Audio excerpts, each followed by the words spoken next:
naghain ng panukalang batas si Congressman Pulong Duterte para sa lahat ng taong gobyerno na mag-undergo ng hair follicle test. At ang sabi nga niya, ito ay para masiguro na ang mga taong naglilingkod sa gobyerno ay walang impluensya ng pinagbabawal ng gamot. Siguro naman, alam niyo naman kung bakit hinain yan. Unang-una, masama talaga epekto ng pinagbabawal ng gamot, lalo na ng cocaine. No? Ang epekto niyan ay pagkapraning, anxiety, at saka yung kawalan sa tamang pag-iisip. Siyempre, importante na mga taong gobyerno ay nasa tamang pag-iisip dahil ang mga desisyon na kanilang ginagawa tungkol sa pagkamatay ng mga kasundalihang Pilipinas sa isang gera na hindi naman natin mapapanalo, yung laban sa kagutuman, no? Paano mo malulutos ang kagutuman kung ikaw ay nasa impluwensya ng droga, no? Yung paggagawa o pagkakaroon ng mas maraming pang trabaho at yung pagtataas ng sweldo ng taong bayan. Yan yung mga importanteng issue na hinaharap ng taong bayan. Hindi yung mga issue na pinagkakaabalahan ng gobyerno, lalo na yung mga bato-bato sa West Philippine Sea. Lahat naman ng nag-survey nagpapakita na yan ay nasa kaduluduluhan ng prioridad ng taong bayan. Siyempre, sitmura pa rin ang importante. At kapag ikaw ay nasa droga, talagang hindi ka po pwedeng gumawa ng desisyon para maibsan ang kahirapan, ang kagutuman ng mga Pilipino. Kaya kinakailangan mag-drug test ang lahat ng ating mga kababayan. Pero may mga ilang mga kongresista nagsabi unconstitutional daw yan. Mali. Naku, tagal ko po nagturo ng constitutional law at ng international law. Ang sinabi ng Korte Suprema, unconstitutional ang drug test para sa mga kandidato sa eleksyon. Bakit? Nakasaad kasi sa saligang batas na hindi po pwedeng dagdagan ang kwalifikasyon para kumandidato. Kinakailangan yung pagka-Pilipino, yung residency, at yung edad. Yun lamang. Pag dinagdagan mo, yan ay labag sa saligang batas. Now, pero marami pong mga kaso rin sa Pilipinas at sa Amerika na nagsasabi na yung drug test para sa empleyo ng gobyerno, yung mga drug test para sa empleyado ng mga pribadong mga opisina at drug test para sa eskwelahan ay hindi labag sa saligang batas. Kasi ang ginagawa ng Korte Suprema, binabalanse niya yung interes ng publiko na maprotektahan ang integridad ng workplace at masiguro na walang impluwensya na pinagbabawang droga ang mga nagtatrabaho sa gobyerno at sa mga pribadong mga opisina at saka yung karapatan ng mamamayan sa privacy.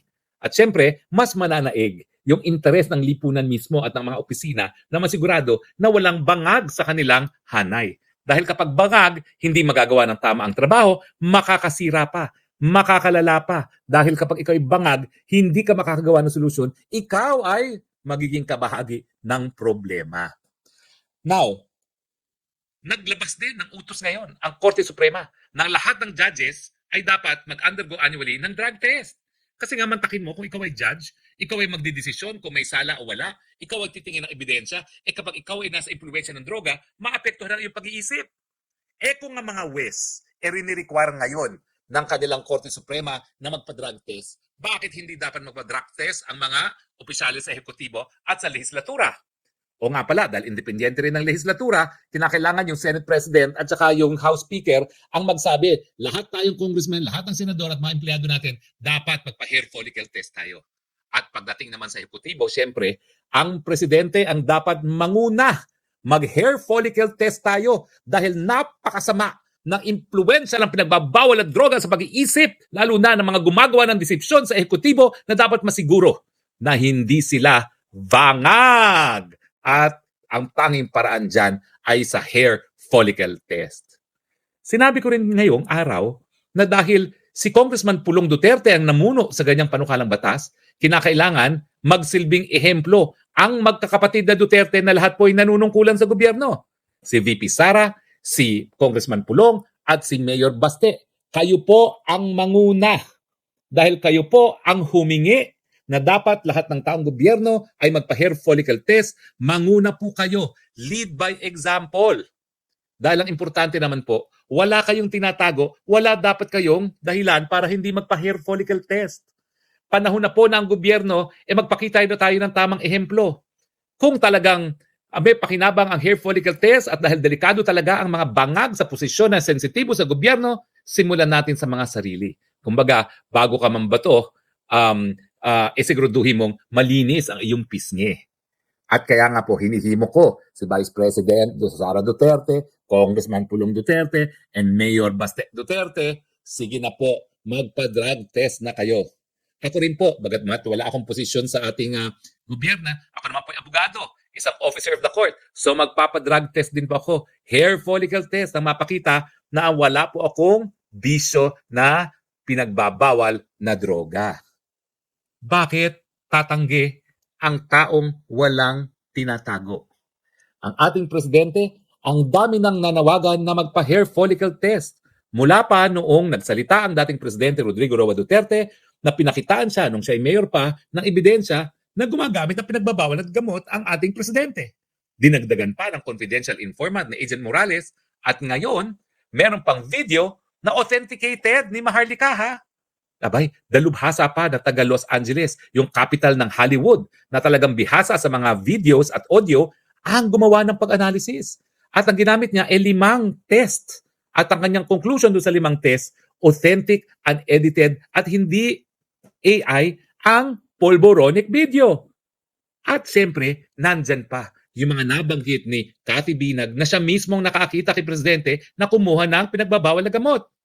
Hindi naman natin sinasabi yan ay conclusive evidence, pero nakakabingi ang panahimik ng ating Presidente. Kaya nga po ang panawagan, hair follicle test para mapasinungalingan. Diba? Nung eleksyon naman kasi, nung binabato siya na siya ay drug user, nagpa-urine test. Ang problema sa urine test, oras lamang, pwedeng mawala na sa iyong urine. Pero itong hair follicle test, ang paniwala ko, at least 3 buwan, magkakaroon niya ng trace sa iyong hair follicle kung ikaw ay kumuha ng cocaine. So kung talagang gusto ng pasinungalingan ng presidente yan at pikam-pika na siya sa mga binabato sa kanya na siya ay drug user, hair follicle test na, Mr. President. At hindi po kayo mag-iisa. Sasamahan kayo ni Vice President Sara, sasamahan kayo ni Congressman Pulong Duterte, at sasamahan kayo ni Mayor Baste. At syempre, sana lahat ng taong gobyerno, lahat ng senador, lahat ng kongresista, lahat ng mga empleyado sa gobyerno, magpa-hair follicle test na tayo. Dahil talaga namang kung ang hudikatura ginagawang requirement yan sa mga West, bakit hindi naman sa mga ibang empleyado ng gobyerno na kasing sensitibo rin ang kanilang mga katugulan? Well, siguro, hindi naman lahat kasi mga file clerks, di naman sensitibo ang kanilang trabaho. Pero yung mga nasa posisyon ng responsibilidad, congressman, senator, cabinet secretaries, USEC, assistant secretaries, directors, tingin ko lahat yan dapat magpa-hair follicle test.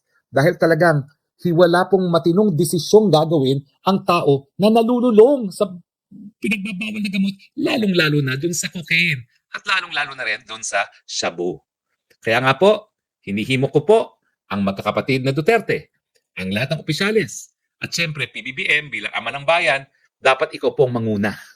Dahil ikaw ang pinakamataas, pag ikaw po'y nanguna, lahat ng kawani ng gobyerno ay susunod. At ang gusto lang naman natin, masiguro talaga na walang bangag sa gobyerno na gagawa ng maling desisyon na hindi makakabuti sa ating mga kababayan.